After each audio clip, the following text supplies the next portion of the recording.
The marketplace on Zelian Prime bustled with life, its sprawling rows of bioluminescent stalls glowing against the lavender-hued twilight.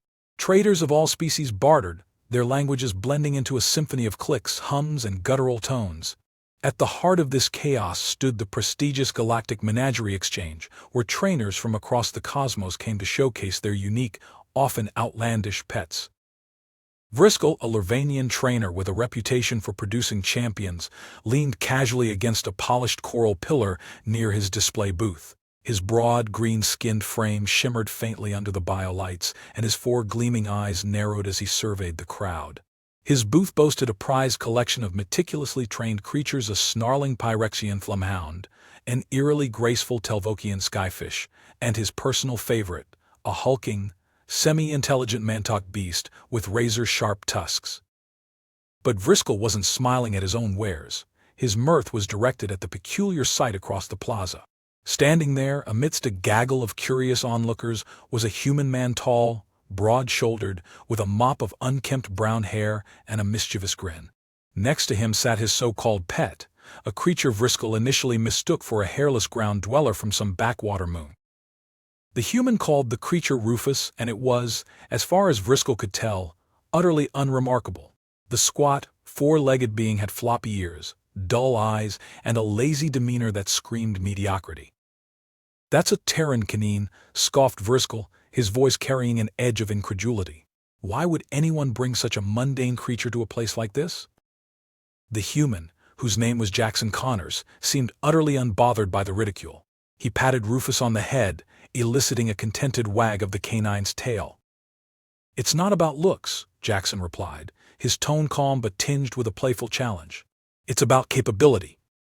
The Lurvanian trainer's laughter boomed across the plaza, drawing even more attention. "Capability? That lump of flesh couldn't outwit a sludge beetle." "You'd be surprised," Jackson said, his grin widening. He reached into his pocket and pulled out a small, unassuming rubber ball. With a casual flick of his wrist, he tossed it into the air.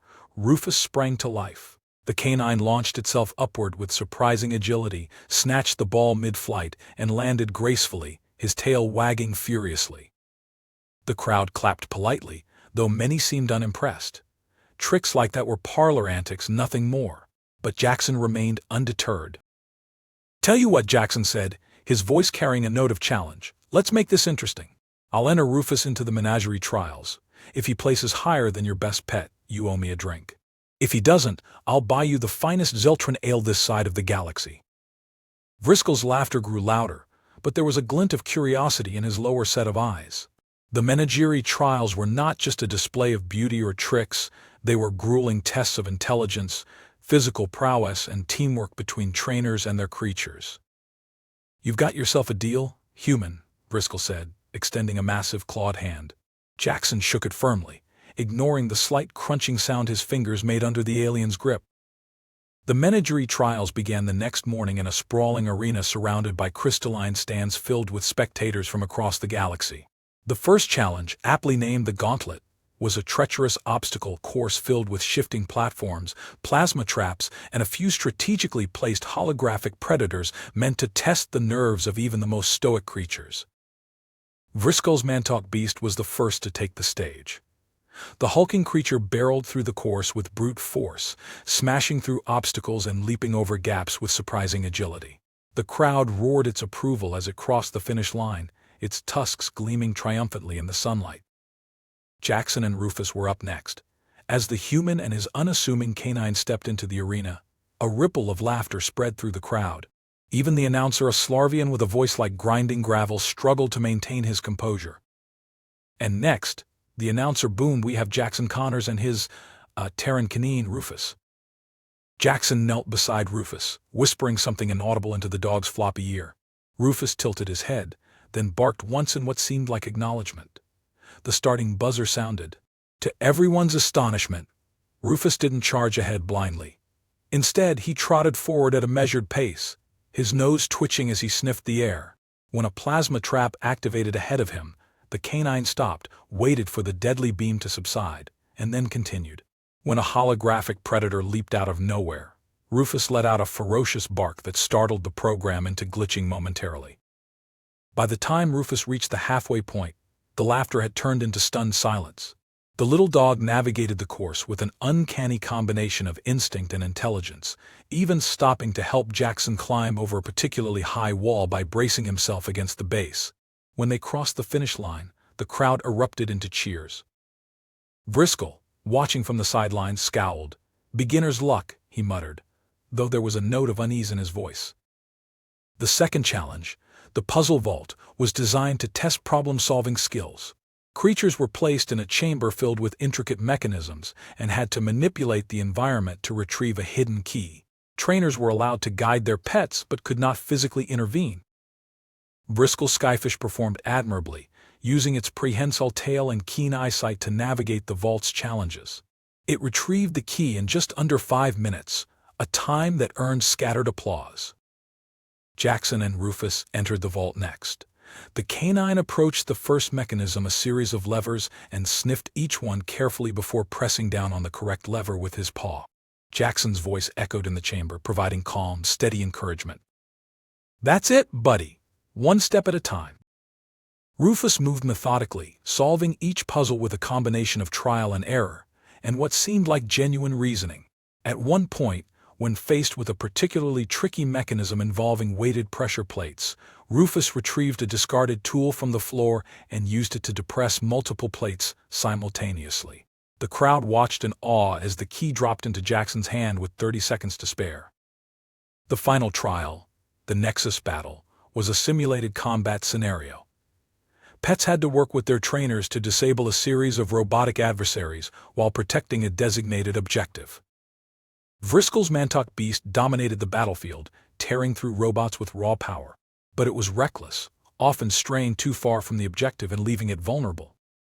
When Jackson and Rufus entered the arena, many spectators expected the little canine to be crushed. But Rufus proved them wrong yet again. The dog's speed and agility allowed him to evade attacks, while Jackson used his ingenuity to set traps and lure enemies into vulnerable positions. Together they worked as a seamless unit, outlasting the competition. By the end of the trials, Rufus had placed first in 2 out of 3 challenges, narrowly beating Driscoll's Mantok beast for the overall title. As Jackson and Rufus stood on the winner's podium, the Lurvanian trainer approached them, his expression unreadable. "You were right," Driscoll admitted begrudgingly. "It's not about looks, it's about capability." Jackson grinned, scratching Rufus behind the ears. "Told you." Driscoll chuckled, this time with genuine respect. "Perhaps you'd consider trading that creature. I'd offer a fortune." Jackson laughed. "Not a chance." Rufus wagged his tail, clearly in agreement. After the trials, the atmosphere in the marketplace shifted. Where once there had been snickering and sideways glances at Jackson and Rufus, now there was open curiosity and even admiration. Traders and trainers who had mocked the Terran pair just a day before now crowded around their modest stall, peppering Jackson with questions. "How did you train it to be so clever? Does it have enhanced cognition? Is it even fully organic?" Jackson took the attention in stride, leaning casually against his stall as he scratched Rufus behind the ears. "Nah, he's all natural. No enhancements, no mods, just a regular old dog." Driscoll, standing a short distance away, overheard the conversation. His 4 eyes narrowed as he listened. Regular. Surely there had to be more to it than that.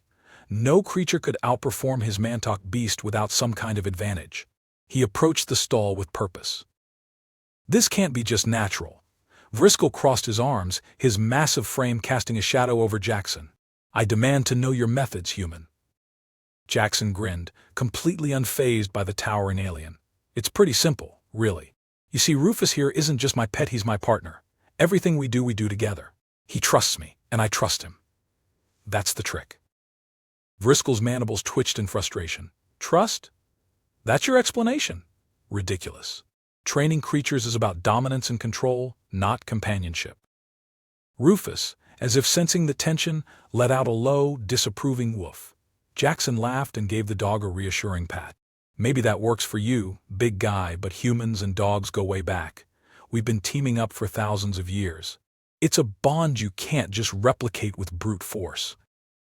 "Thousands of years," Driscoll repeated, his tone skeptical. "You're telling me this This primitive creature has some kind of ancient legacy. Exactly, Jackson said. Back on Earth, dogs helped us hunt, guard our homes, and even saved lives. They're wired to work with us, not against us. And if you treat them right, they'll do just about anything to have your back. The crowd murmured in awe at Jackson's words. Even Driscoll seemed momentarily stunned, though his skepticism soon returned. Fine words, but talk is cheap. If this so-called bond is so remarkable, prove it. Jackson's eyebrows shot up. Prove it? Didn't we already do that in the trials? Driscoll shook his head, a glint of challenge in his lower set of eyes. The trials were controlled scenarios. I propose a real test. Something unpredictable, something dangerous. The murmuring crowd grew quiet, their collective attention snapping to the confrontation. Jackson, never one to back down from a challenge, crossed his arms and tilted his head. All right, what kind of test are we talking about?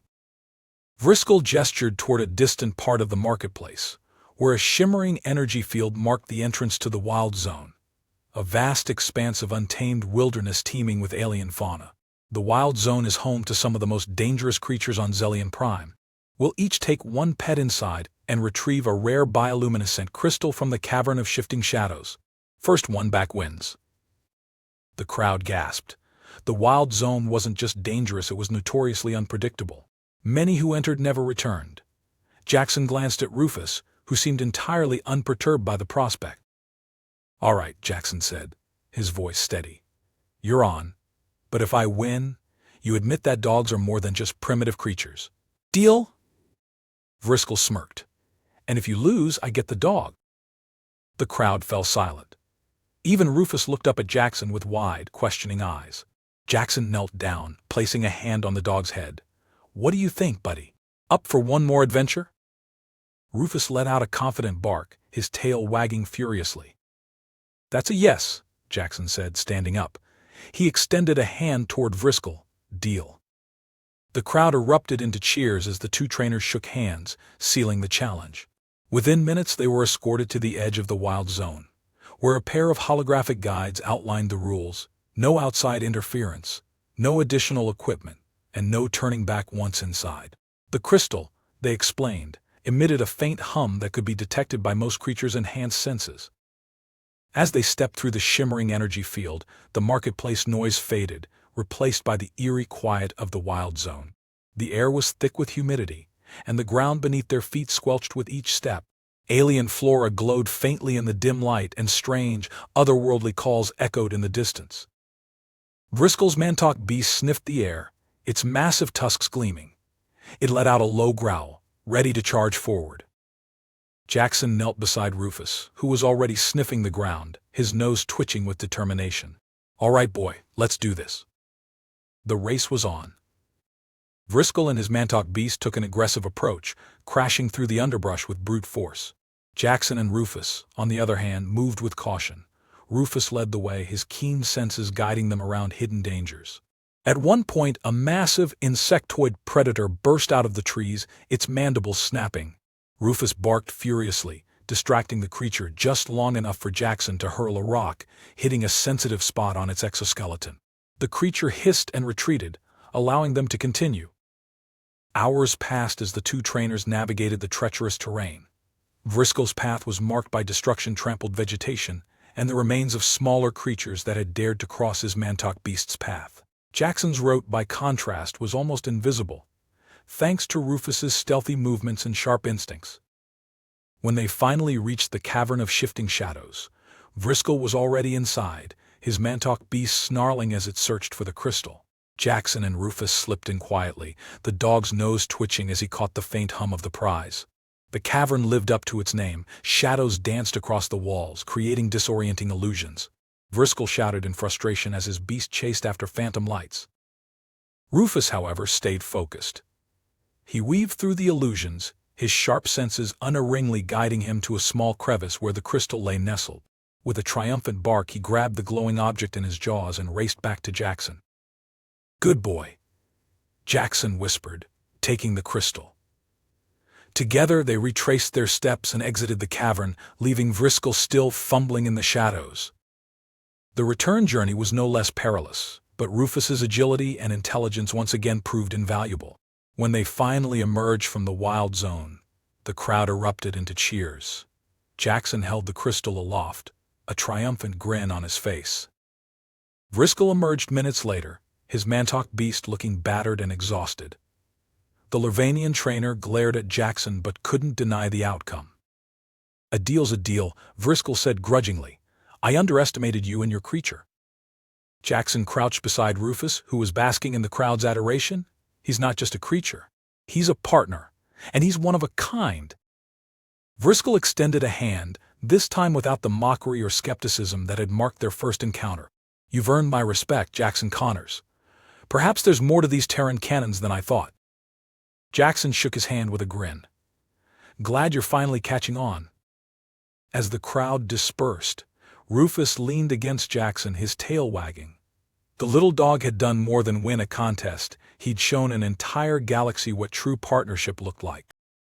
The days following Jackson and Rufus's victory were a whirlwind of attention.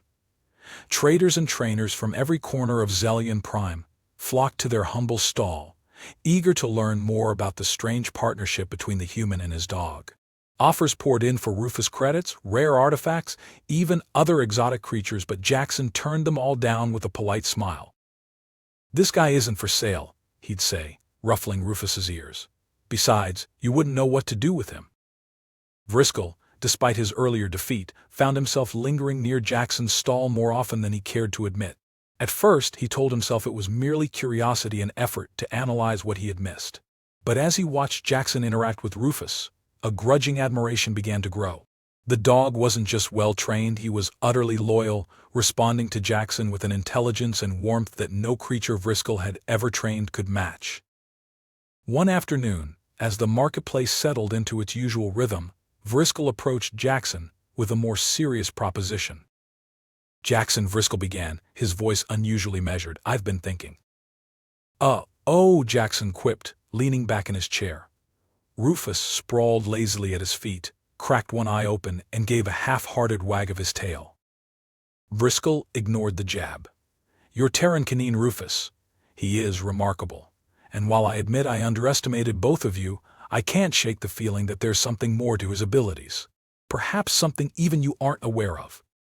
Jackson raised an eyebrow. "Like what?" "He's just a dog, Vriskel. A really smart, really good boy, but still just a dog." Vriskel's lower eyes narrowed, his skepticism flaring up again. "Perhaps. But I've trained creatures from every corner of the galaxy, and I've never seen one adapt as quickly or perform as consistently as Rufus did in the trials. Either your bond is far more unique than I can comprehend, or there's something extraordinary about his species." Jackson shrugged. "Maybe it's both. Or maybe you're overthinking it. Humans and dogs, well, we just click."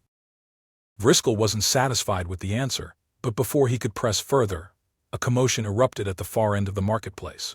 Shouts echoed through the air, followed by the unmistakable sound of energy weapons being discharged. Traders scrambled for cover, overturning stalls and scattering goods in their haste to escape.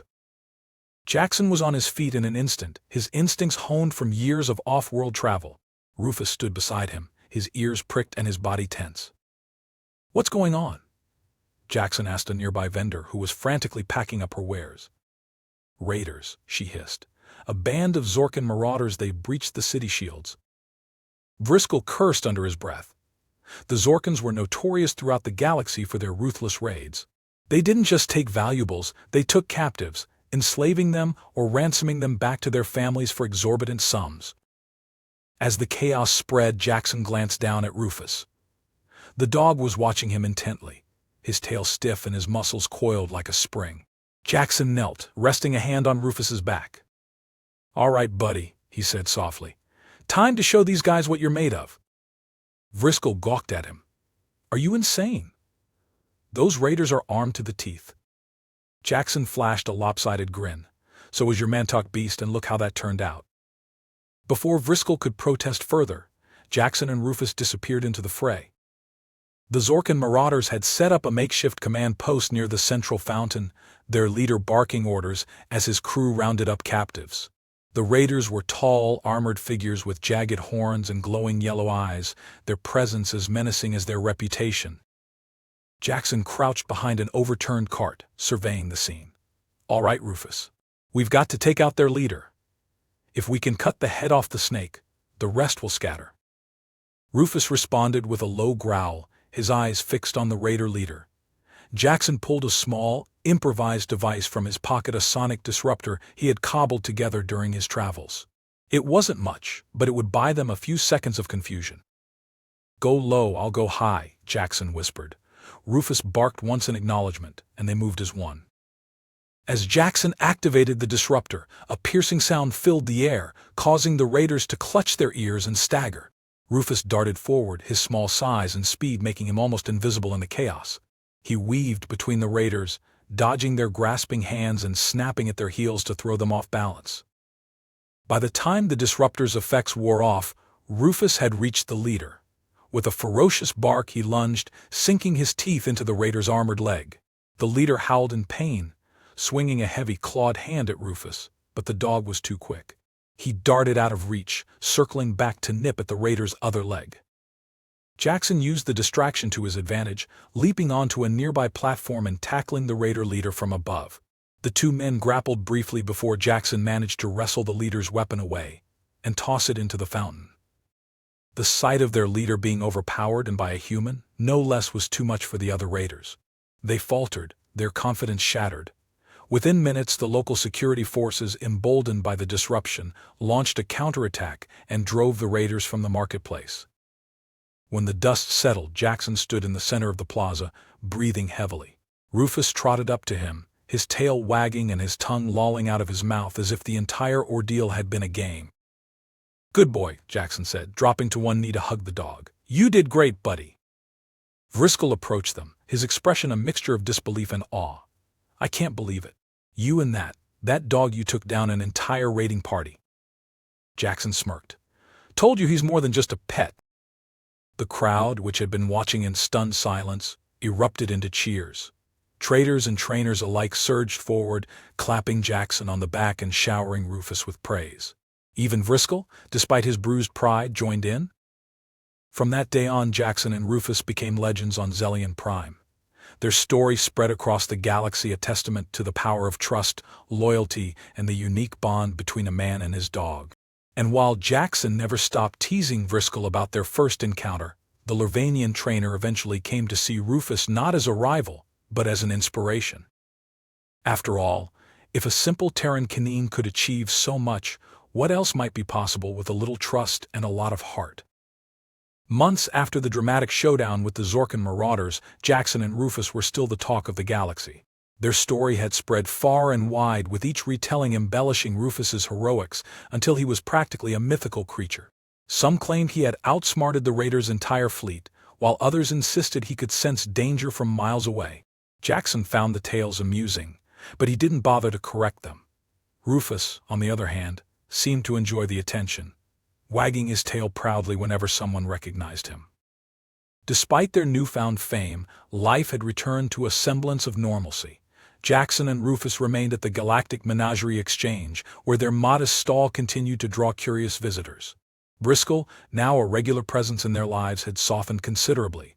While he still carried himself with the pride of a champion trainer, he had developed a grudging respect for Jackson and his canine companion. The Lurvanian would often stop by to share stories, offer tips, or simply observe Rufus in action. One quiet afternoon, as Jackson was lounging in his chair and Rufus was gnawing on a bone, Driscoll approached with a serious expression. "Jackson," Driscoll began, his tone uncharacteristically grave, "I have a proposition." Jackson lowered his feet from the stall's counter and raised an eyebrow. "This ought to be good. What's on your mind, big guy?" Driscoll gestured to the bustling marketplace around them. "The Galactic Menagerie Exchange is impressive, yes, but it is just one small corner of the galaxy. There are other worlds, other competitions, places where the best of the best come to prove themselves." Jackson leaned back, folding his arms. "And you're suggesting what? A road trip?" "Something like that," Driscoll replied. "There is an event held once every 10 standard cycles. The Apex Challenge. It is the most prestigious competition in the galaxy, reserved for trainers and their creatures who have proven themselves beyond all doubt." Jackson chuckled. You're pitching this like it's a reality show." Briscoe's lower set of eyes narrowed. "This is no joke, Jackson. The Apex Challenge is not just a competition. It is a crucible. Only the strongest, the smartest, and the most adaptable survive. The rewards are unparalleled riches, fame, influence, but so are the risks."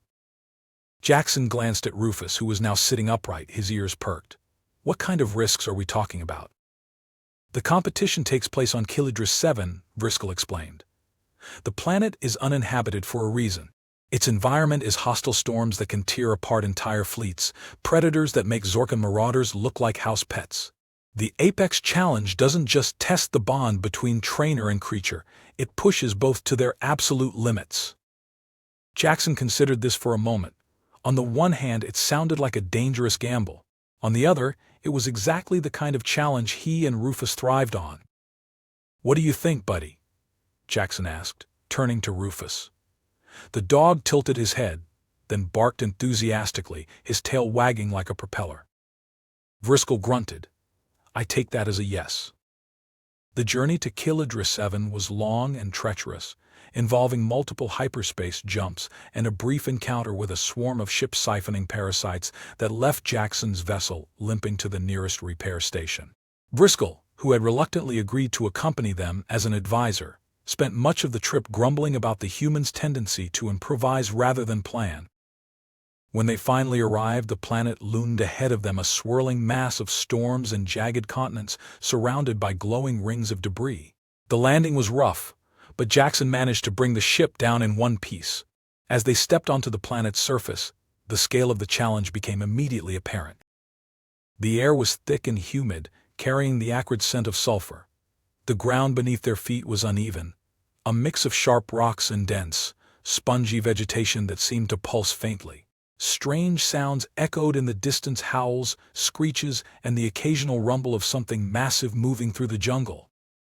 Jackson adjusted his pack and whistled softly. "Well, this is cozy."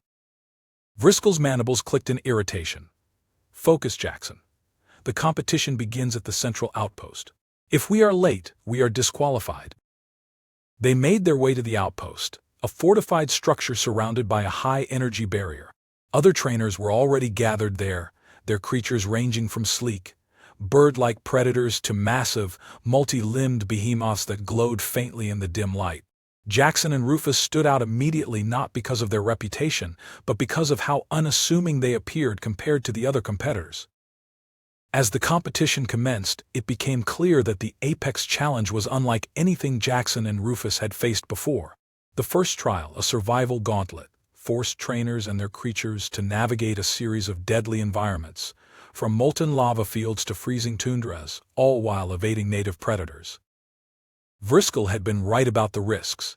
On more than one occasion, Jackson found himself narrowly dodging death, whether from a collapsing ice bridge or a pack of razor-toothed stalkers that seemed immune to traditional deterrents. Rufus, however, proved once again why he was no ordinary dog. He used his keen senses to anticipate danger, his speed and agility allowing him to lead Jackson through the most treacherous terrain. The second trial tested strategy and teamwork. Trainers and their creatures were pitted against one another in a series of challenges that required quick thinking and precise coordination. Rufus, despite his small size, outmaneuvered larger, more intimidating creatures by working seamlessly with Jackson. Together, they used traps, distractions, and clever feints to outwit their opponents. By the time the final trial arrived, Jackson and Rufus had earned the respect of even the most skeptical competitors. The last challenge was a race to retrieve a rare artifact hidden deep within a labyrinthine cave system. The cave was alive with bioluminescent flora, but it was also home to massive, armored creatures that attacked anything that moved. Jackson and Rufus navigated the maze with their usual blend of ingenuity and trust. When they finally emerged, artifact in hand, they found themselves neck and neck with the competition's reigning champion, a stoic Zarnian trainer with a towering insectoid creature that resembled a living tank. The two teams sprinted toward the finish line, the crowd roaring as they closed the gap. At the last second, Rufus leapt forward, snatching the artifact from Jackson's hand and placing it on the pedestal, securing their victory by a hair. The cheers were deafening. Jackson scooped Rufus into his arms, laughing as the dog licked his face. Driscoll, watching from the sidelines, allowed himself a rare smile. As they stood on the winner's podium, Jackson looked out at the crowd, then down at Rufus. "Well, buddy, looks like we did it again." Rufus barked triumphantly, his tail wagging furiously. The galaxy might have doubted them once, but now there was no question. The bond between a man and his dog was a force to be reckoned with.